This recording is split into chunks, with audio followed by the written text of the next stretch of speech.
नमस्कार, बंसल न्यूज देख रहे हैं आप। प्राइम टाइम में आप सभी का स्वागत। मैं हूं आपके साथ विजय कुमार पंड्या। और बात अब ज्ञानवापी की, जहां ज्ञानवापी मस्जिद विवाद में वाराणसी कोर्ट ने कमिश्नर अजय मिश्रा को सर्वे टीम से हटा दिया है। कोर्ट कमिश्नर अजय मिश्रा पर पक्षपात का आरोप लगा है, इस कारण उन्हें हटाया गया है। वहीं वाराणसी कोर्ट ने कमिश्नर अजय प्रताप सिंह और विशाल सिंह को 2 दिन के अंदर रिपोर्ट सौंपने के आदेश दिए हैं। इसके अलावा नंदी के सामने दीवार गिराने और वजू खाने से मछलियां हटाने के फैसले को कोर्ट ने सुरक्षित रख लिया है, जिस पर कोर्ट बुधवार को फैसला सुनाएगा।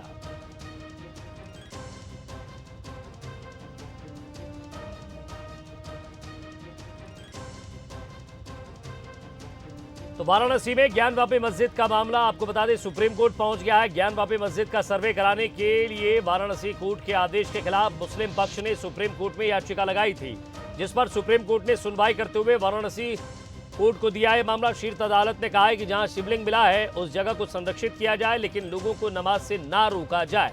फिलहाल पुलिस कोर्ट में मामले की सुनवाई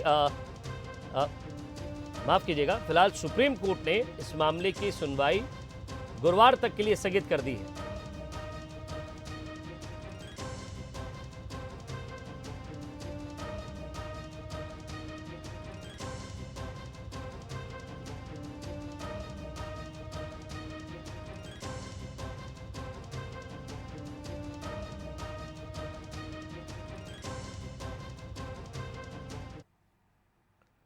आगे बढ़ते हैं, बात इंदौर की करते हैं, क्योंकि अब इंदौर में शिव मंदिर को लेकर सियासत गर्मा गई है। बीजेपी विधायक आकाश विजयवर्गीय का पुरातत्व विभाग को एक पत्र लिखा गया है।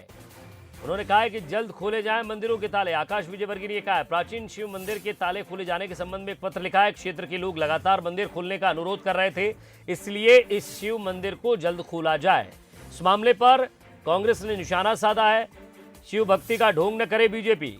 विधायक बनने के 4 साल बाद क्यों आई मंदिर खुलवाने की याद।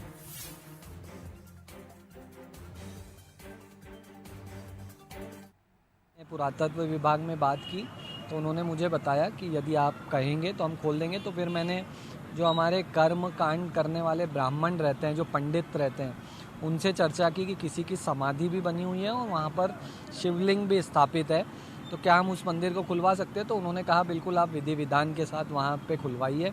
पूजा पाठ नियमित हो, शिवलिंग स्थापित है तो ये ज़रूरी रहता है। इसलिए हमने फिर उनमें पत्र लिखा और 1-2 दिन में वहाँ का पूरा सिस्टम बना के हमारी मौखिक बात हो गई है, वो मंदिर खुल जाएगा।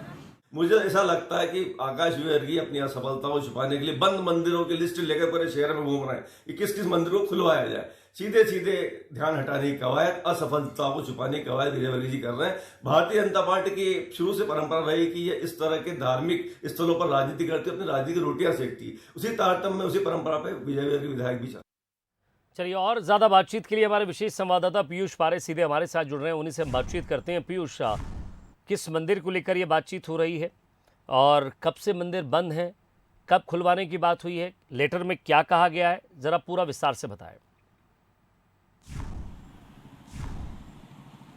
देखिए, बिल्कुल विजय, जिस तरीके से देश भर में मंदिरों को खोलने की बात कही जा रही है और उसी कड़ी में हम लोग कहें तो इंदौर का ये जो शिव मंदिर है कृष्णपुरा छतरी पर स्थित है। और सबसे पहले मैं कुछ इतिहास में आपको लेकर जाऊंगा कि किस तरीके से इन मंदिरों का इतिहास रहा है। दरअसल ये जो कृष्णपुरा की छतरियाँ हैं या इंदौर में तमाम जो छतरियाँ हैं, ये होलकर कालीन छतरियाँ हैं। और जो होलकर साम्राज्य के तमाम राजा थे, जब उनका देहांत हो जाता था, उनका निधन हो जाता था, तो उस वक्त जहाँ पर इनका दाह संस्कार होता था वहीं पर एक समाधि स्थल बनाया जाता था और वहीं पर एक शिव मंदिर भी स्थापित किया जाता था। और यही परंपरा होलकर कालीन साम्राज्य की रही है और उसी परंपरा के साथ साथ में इन छतरियों का निर्माण भी हुआ था।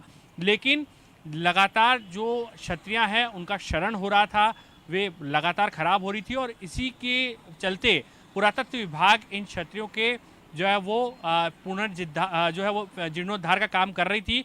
और उसी के बीच में कहीं ना कहीं इन मंदिरों में ताले भी लगा दिए गए थे। लंबे समय से इन मंदिरों में ताले लगाए हुए हैं और इसके साथ साथ में हम लोग कहें तो इन छतरियों का जीर्णोद्धार भी पूरा हो चुका है, लेकिन इन मंदिरों में ताले खुले नहीं है। लिहाजा अब इस पूरे मामले को लेकर बीजेपी विधायक आकाश विजयवर्गीय सामने आए हैं। चूंकि उनके विधानसभा में ही ये मंदिर स्थित है, ऐसे में पुरातत्व विभाग को उन्होंने ये पत्र लिखा है और इस पत्र के जरिए मांग की गई है कि जल्द से जल्द शिव मंदिरों के ताले खोले जाए और वहाँ पे पूजन फिर से यहाँ पर शुरू किया जाए। और इसी मामले को लेकर कहीं ना कहीं कांग्रेस ने भी अब बीजेपी पर तंज कसा है और लगातार कांग्रेस इस मसले को लेकर बीजेपी पर निशाना भी साध रही है। बहरहाल आकाश विजयवर्गीय ने ये जरूर कहा है कि मंदिर के ताले जल्द से जल्द खोले जाएंगे, लेकिन पुरातत्व विभाग का ये कहना है कि जो मंदिर, जिस मंदिर का जिक्र पत्र में किया गया है, उन मंदिरों में जो है वो समाधि स्थल बने हुए हैं।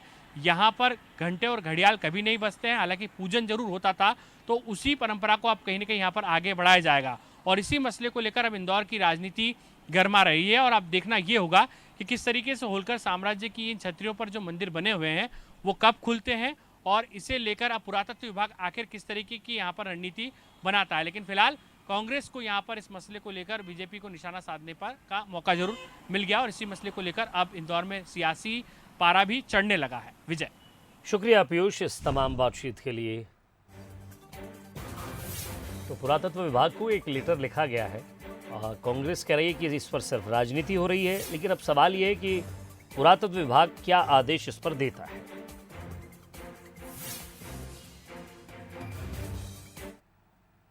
बात ओबीसी आरक्षण की करते हैं, क्योंकि आरक्षण मामले को लेकर सुप्रीम कोर्ट में सुनवाई हुई है। बुधवार और गुरुवार को फिर सुनवाई होगी। सरकार ने कोर्ट में संशोधित याचिका दाखिल की थी, जिस पर आज कोर्ट ने सरकार से जो जानकारी मांगी थी, सुप्रीम कोर्ट ने कहा बिना ओबीसी आरक्षण चुनाव करने का जो पहले आदेश दिया था अभी फिलहाल वही है। आगे जो सुप्रीम कोर्ट ने फैसला अपना जो है वो सुनाया नहीं है, उसे संरक्षित रख लिया है, सुरक्षित रख लिया है।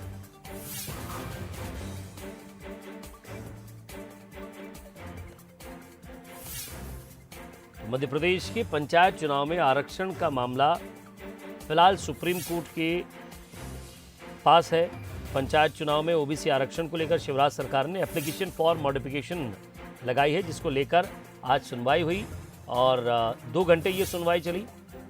सुप्रीम कोर्ट ने फैसला सुरक्षित रखा है।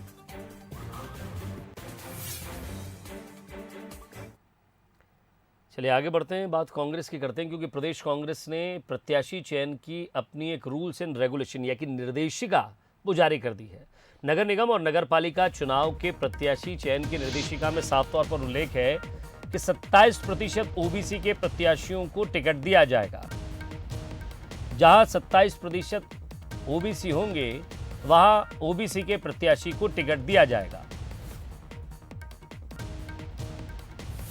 तो इधर मामला फिलहाल अभी कोर्ट में है, लेकिन कांग्रेस ने अपनी तरफ से ओबीसी को लेकर अपनी स्थिति स्पष्ट की है।